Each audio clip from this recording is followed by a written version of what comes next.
It's the world's fastest growing spectator sport, and it's packing out stadiums across the globe. Passionate fans gathering in their thousands to watch their heroes face off in competitive video gaming or esports.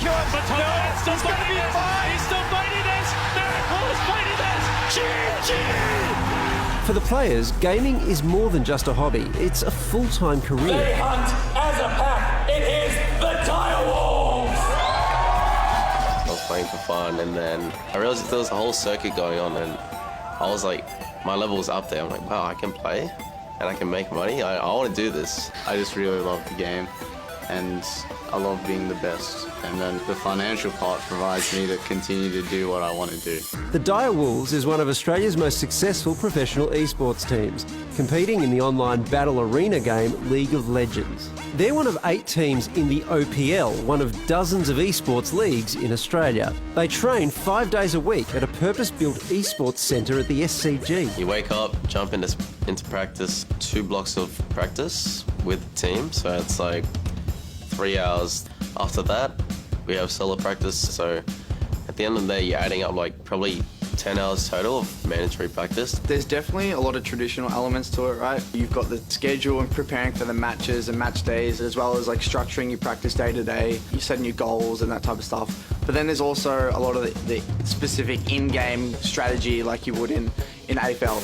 Esports, or professional video gaming, has been around since the 70s, but its popularity has skyrocketed in the past decade. Last year, 385 million people watched esports online, on TV or live, including around 4 million Aussies. It's quickly becoming more popular than some traditional sports, with 12 million more viewers tuning in to the League of Legends World Final than the NBA Finals. Video games themselves are highly interactive. They're incredibly engaging.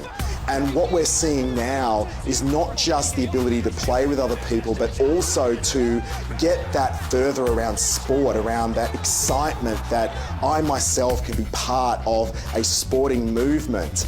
While most Aussie esports fans stream the action online, live tournaments like the Gfinity Elite Series and the Rift Rivals are becoming more popular. Esports is a growing sporting experience, and the Australian market's growing rapidly. What we've seen is that there's a great community aspect to it. The difference in mechanics and ability is insane, so it's definitely a lot of fun watching people that are playing at a professional level. To their fans, the Direwolves are sporting celebrities. Everyone here is just, you know, mum's basement gamers. We're literally nobody's.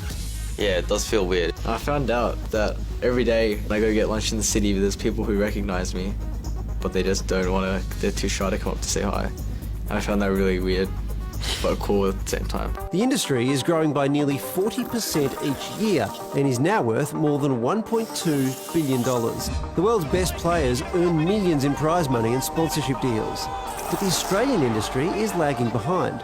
Overseas, it's much different because the scene's much more developed there, but here in Australia, everything's just started up. Players are getting paid pretty much less than minimum wage, and people only do it just because they have that passion for the game, you know? They really love the game. We're going to see the rise in both the media rights for esports, tournament fund money, and also in branding and sponsorship, a huge pot of money into esports, not just globally, but also in Australia. It's only a matter of time until people will be at high school that, well, I want to work in esports, but it will be a very, very viable option, just like it is in every other traditional sport in Australia. It's not a matter of if, it's a matter of when.